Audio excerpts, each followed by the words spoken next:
Los volcanes son como las personas. Experimentan un ciclo vital con un principio y un fin. En el transcurso de su existencia su comportamiento cambia, evoluciona y se transforma. Aún más, cada volcán tiene un carácter particular. Hay volcanes apacibles, volcanes dormidos, volcanes que han destruido ciudades enteras y volcanes que podrían poner en riesgo el futuro de la humanidad. Ubicado a 50 kilómetros al sureste de Quito, en Ecuador, el volcán Cotopaxi tiene fama de ser irascible e impredecible. Son frecuentemente recordadas las erupciones de 1742, presenciada por los miembros de la misión geodésica francesa desde Quito, y la de 1877, que barrió con grandes lahares el Valle de los Chillos y la ciudad de Latacunga. Por otro lado, y en contraste con la desastrosa erupción de 1877, se cree que en 1942 tuvo lugar una erupción tan débil que ni siquiera existen registros oficiales de la misma. Más recientemente, una reactivación del volcán en 2015 produjo gran preocupación entre la población de Quito, Sangolquí y Latacunga, aunque la actividad eruptiva se limitó a emisiones de ceniza y algunas explosiones freáticas pequeñas. Los habitantes de los poblados aledaños al nevado son conscientes del peligro que representa el Cotopaxi, pero pocos conocen que la fase vital actual de este volcán corresponde a algo así como a su adultez temprana. El registro geológico sugiere que en su juventud, el Cotopaxi tuvo un genio mucho peor que el que tiene ahora. Los geólogos han sido capaces de reconstruir un pasado violento y destructivo, y varios artículos científicos describen un evento eruptivo en particular que podría catalogarse como uno de los más catastróficos del Holoceno. En este video se recorrerán los episodios más notables de la historia geológica y eruptiva del volcán Cotopaxi. Conoceremos las circunstancias de su nacimiento a mediados del Pleistoceno, sus episodios más destructivos y también su actividad más reciente.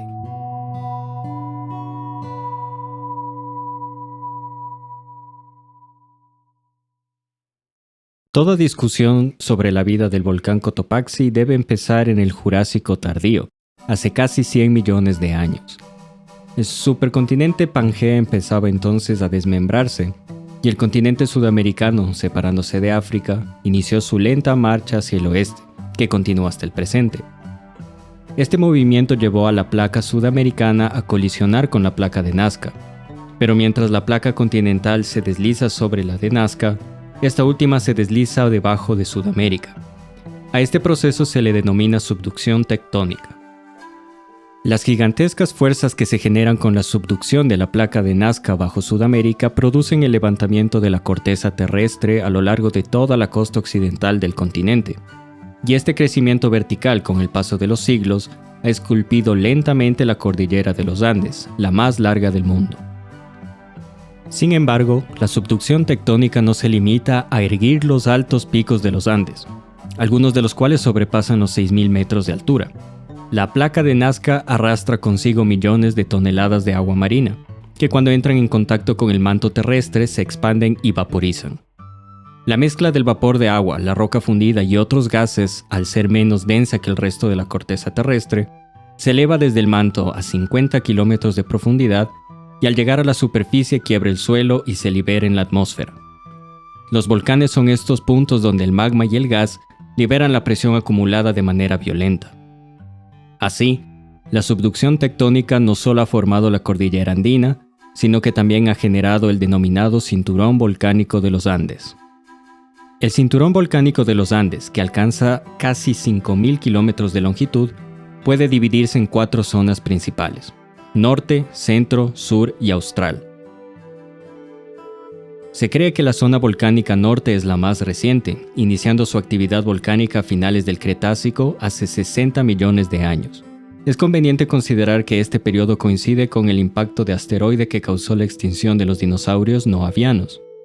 El tiranosaurio y el triceratops, íconos de la vida a finales del Cretácico, todavía caminaban sobre la Tierra cuando los Andes del norte experimentaron su bautizo volcánico.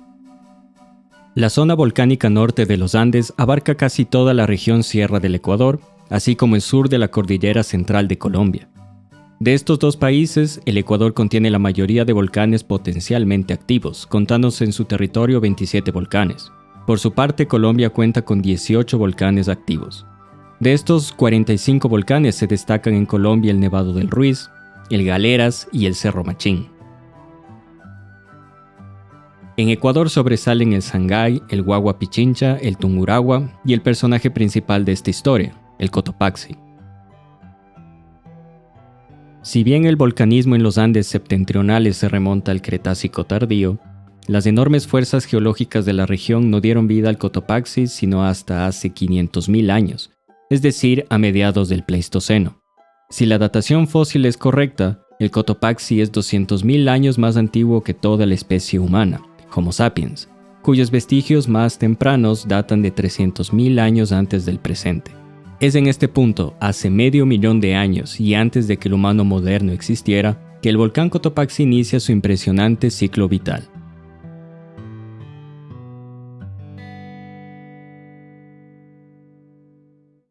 El registro geológico muestra que las primeras erupciones en el Cotopaxi fueron distintas a las de su actividad reciente, lo cual es inusual.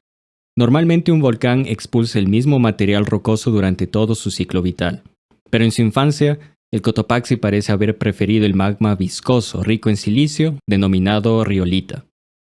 Los geólogos clasifican el magma o roca fundida que alimenta un volcán en base a la proporción de silicio que éste contiene.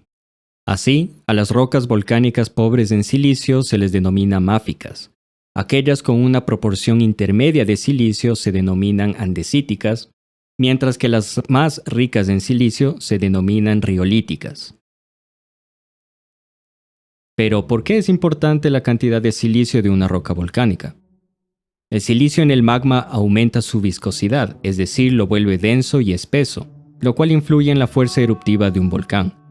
De esta forma, un volcán que expulsa lava máfica es un volcán de temperamento apacible, como los que se encuentran en las islas hawaianas. Sus erupciones son relativamente débiles y la lava que expulsan fluye con facilidad, a veces por centenas de kilómetros.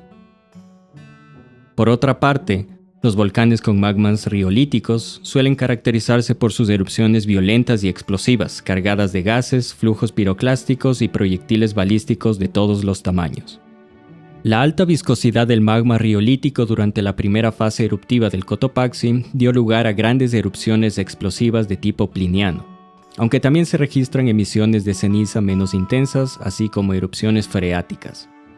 Los restos de estos ciclos eruptivos tempranos se acumulan en capas de hasta 15 metros de grosor y son particularmente visibles en el Valle Barrancas al sur del cono volcánico.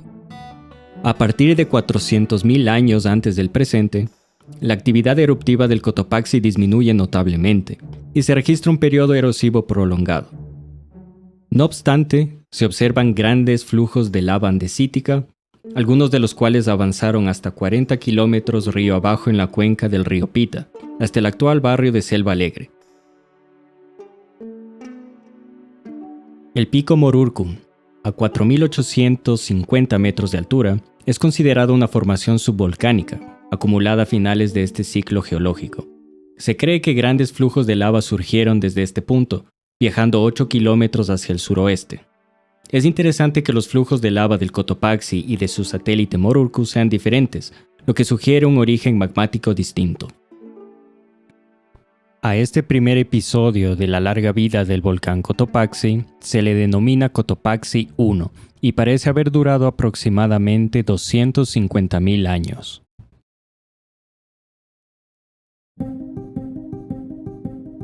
Hace 250.000 años atrás, el volcán Cotopaxi se sume en un sueño prolongado. El registro estratigráfico muestra pocos o ningún depósito de material eruptivo, aunque es notable en este periodo la acumulación de la Cangagua. En Ecuador se denomina Cangagua al suelo volcánico endurecido, formado por cristales y minerales como magnetita, biotita, feldespato K y cuarzo. Por su dureza, este suelo no permite ningún tipo de actividad agrícola y ocupa 3.000 kilómetros cuadrados en el Ecuador septentrional, entre las ciudades de Tulcán y Alausí. Todos los volcanes del arco volcánico en Ecuador han contribuido a la formación y acumulación de Cangagua, aunque son notables las grandes erupciones del volcán Chalupas y otra del volcán Quilotoa. Otro factor importante fue el clima propio del Pleistoceno, cuyas glaciaciones dieron lugar a un viento gélido y seco que contribuyó a solidificar el suelo volcánico.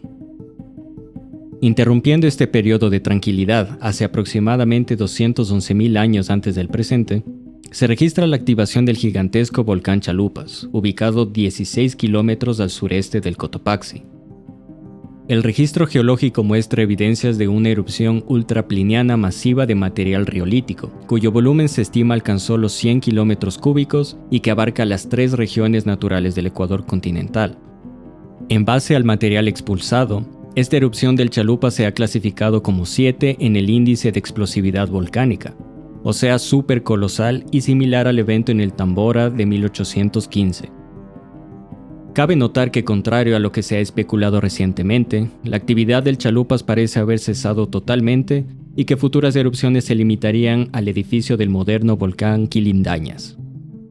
Este periodo de calma e inactividad en el Cotopaxi duró aproximadamente 230.000 años, abarcando todo el Pleistoceno tardío, desde 250.000 años antes del presente hasta 13.200 años atrás. Curiosamente, parece que la llegada del humano a Sudamérica hace 14.000 años coincide a rasgos generales con la reactivación del Cotopaxi hace 13.200 años.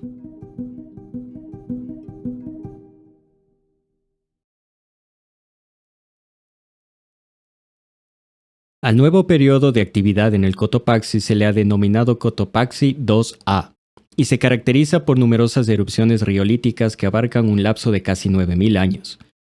Esta renovada actividad alcanzó un punto crítico hace 6.000 años, cuando se registra una gran erupción pliniana que depositó aproximadamente 5.3 kilómetros cúbicos de material volcánico. El gran alcance de los depósitos sugiere que esta columna eruptiva alcanzó la estratosfera. Los flujos de ceniza de esta erupción alcanzaron Selva Alegre, 40 kilómetros al norte del cráter, siguiendo el curso del río Pita. Hacia el este, el flujo alcanzó la caldera del Chalupas, a más de 20 kilómetros. Y hacia el suroeste, el flujo siguió el curso del río Cutuchi por al menos 21 kilómetros, alcanzando la actual localidad de Lazo. Es interesante notar que los humanos presenciaron esta gran erupción. El sitio arqueológico de El Inga, ubicado a 40 kilómetros al norte del Cotopaxi, data de al menos 7.000 años atrás, y es evidencia que los valles de Los Chillos y Tumbaco estaban ya habitados en este periodo. Además de este episodio, se registran otras 4 erupciones riolíticas de menor tamaño, así como pequeñas emisiones andesíticas y caída de piedra pómez. No obstante, es el periodo eruptivo final, de hace 4.500 años atrás, el que registra el gran cataclismo que dio lugar al lahar del Valle de los Chillos. Si se observa el páramo nororiental a los pies del Cotopaxi, se reconoce que este yace marcado por peculiares montículos, algunos de los cuales llegan a los 170 metros de altura. Estas elevaciones son evidencia de un colapso de la cara noreste del volcán. Se cree que la pared de Yanasacha marca el punto de quiebre en el cono volcánico, aunque no sea evidente el característico anfiteatro que dejan estos eventos. A pesar del tamaño relativamente pequeño del deslave, este alcanzó las faldas del volcán Pasochoa, 20 kilómetros al norte del Cotopaxi. Esta energía se explicaría por la caída casi vertical de 2 kilómetros desde Yanasacha, así como por la explosión de vapor y material piroclástico. A este tipo de deslaves volcánicos se les conoce como colapso de sector o lateral. Se han registrado varios colapsos laterales durante erupciones volcánicas en las últimas décadas. Por ejemplo, durante la erupción del monte St. Helens en Estados Unidos, en mayo de 1980, la cara norte del volcán colapsó casi totalmente, dejando atrás una caldera masiva, y se considera el mayor deslave en la historia. Más recientemente, en diciembre de 2018, el Anak Krakatoa de Indonesia sufrió un colapso de sector durante una erupción, el cual provocó un tsunami. El colapso lateral de la cara noreste del Cotopaxi hace 4.500 años y la erupción que lo produjo dieron lugar al denominado lahar del Valle de los Chillos. El calor de los gases y el material expulsado durante la erupción provocó el derretimiento instantáneo de la mayor parte del casquete glacial del Cotopaxi. El agua del deshielo se mezcló inmediatamente con el material sólido, transformándose en un lahar masivo que corrió más de 300 kilómetros hacia el norte, siguiendo las cuencas de los ríos Pita y San Pedro, luego el Guayabamba, el Esmeraldas y finalmente desembocó en el Océano Pacífico. A su paso, destruyó toda la zona actualmente habitada del Valle de los Chillos, desde Conocoto hasta Langasí, incluyendo la actual ciudad de Sangolquí. El lahar también se abrió paso hacia el este y el sur, siguiendo el curso de los ríos Cutuchi y San Lorenzo, cubriendo los actuales asentamientos de Lazo, Mulaló, La Tacunga, Salcedo y Panzaleo. Las investigaciones arqueológicas han encontrado vestigios de cerámica incrustados en la matriz del Gran Lahar de los Chillos, lo que sugiere que varios asentamientos humanos prehistóricos fueron barridos por el flujo masivo. Este evento es considerado por los expertos como uno de los eventos más catastróficos del Holoceno, y probablemente el lahar de ceniza y detrito más grande hasta ahora reconocido.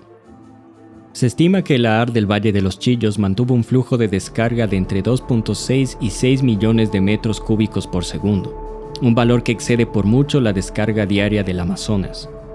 Hacia el norte, el volumen del material depositado por el lahar del Valle de los Chillos se calcula alrededor de los 900 metros cúbicos, con un espesor de 2 metros y una extensión de 440 kilómetros cuadrados. Hacia el sur, el volumen se estima en 320 metros cúbicos. Es fácil identificar el lahar del Valle de los Chillos por su color beige oscuro y por la cantidad de detrito y la homogeneidad de su distribución. Estos videos fueron capturados en cortes de camino alrededor de las cuencas de los ríos Pita y San Pedro en 2026.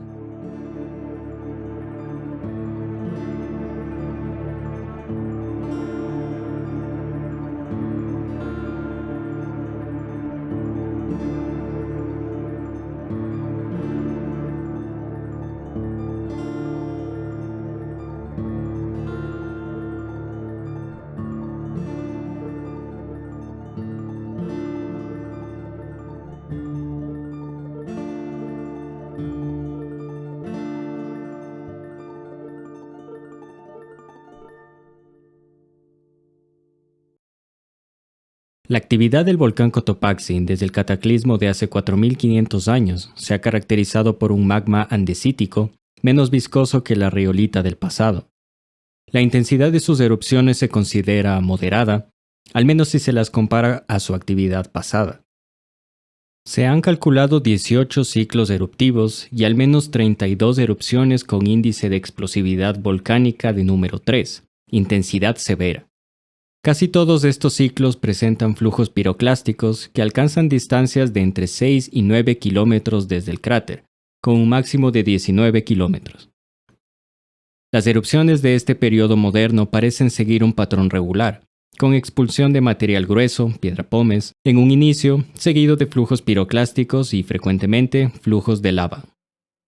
Así, parece que el temperamento del Cotopaxi se ha apaciguado bastante, aunque la desastrosa erupción de 1877 demuestra que el riesgo hacia los habitantes de La Tacunga y el Valle de los Chillos sigue presente. Otra erupción notable tuvo lugar entre 1903 y 1904, la cual produjo flujos piroclásticos y lahares, aunque no se reportaron víctimas fatales. La actividad del Cotopaxi durante el siglo XX continuó hasta 1940, año en que se registra con certeza la última erupción del siglo. Curiosamente, el cambio climático ha contribuido a mitigar la formación de lahares masivos como aquel ocurrido 4.500 años antes del presente. En las últimas 4 décadas se ha notado una reducción de la superficie del casquete glacial del Cotopaxi de 21 kilómetros cuadrados en 1970 a tan solo 12 kilómetros cuadrados en 2007.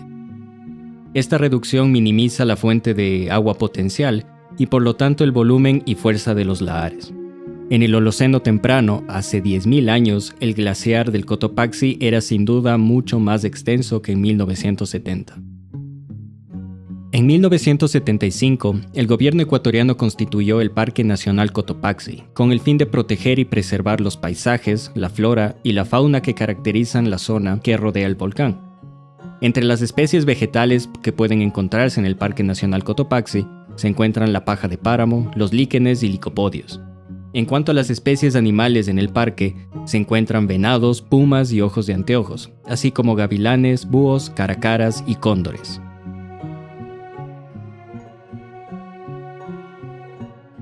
En abril de 2015, tras un periodo de casi 6 décadas de calma, los geólogos del Instituto Geofísico de la Escuela Politécnica Nacional detectaron un incremento en la actividad sísmica del Cotopaxi, así como grandes emisiones de dióxido de azufre. El coloso iniciaba un nuevo ciclo eruptivo. La actividad volcánica continuó aumentando hasta que en agosto del mismo año tuvo lugar una erupción freática de alcance y daños bastante limitados. En la actualidad, el Cotopaxi se alza 5.897 metros sobre el nivel del mar y es considerado como uno de los volcanes activos más altos del mundo. Su cono simétrico y la belleza de su casquete glacial lo han convertido en un destino popular entre turistas locales y extranjeros. En particular, el Cotopaxi es un desafío habitual para andinistas profesionales y aficionados, y el ascenso a su cima es considerado de dificultad leve. Este recorrido, a través de la historia eruptiva del volcán Cotopaxi, ha delineado los cambios más notables en su carácter. Los flancos y quebradas que rodean al nevado hablan sobre su nacimiento en el Pleistoceno medio, sobre los largos periodos de reposo y calma, y también sobre los grandes desastres de los que fue capaz el volcán en su juventud. La tendencia del Cotopaxi a destruir los valles aledaños y su cercanía a zonas densamente pobladas lo ha convertido en uno de los volcanes más y mejor monitoreados del mundo. Cientos de cámaras, sismógrafos y diversos sensores han sido instalados en cada segmento del cono volcánico con el fin de prevenir y alertar a la población sobre futuras erupciones. Los expertos consideran que la posibilidad de una erupción como aquella que ocasionó el lahar del Valle de los Chillos es bastante baja. Los cambios en la composición del magma del Cotopaxi, de la viscosa riolita a la andesita intermedia, sugieren que grandes erupciones son y serán menos frecuentes. No obstante, es imposible descartar completamente la eventualidad de que una intrusión magmática masiva en la caldera del volcán, cuya subsiguiente expulsión provoque un colapso lateral y un gran lahar que borre del mapa los asentamientos que lo rodean. El temperamento del Cotopaxi se ha moderado, aunque súbitos arrebatos de ira siempre serán una amenaza, como demuestran sus 500.000 años de historia.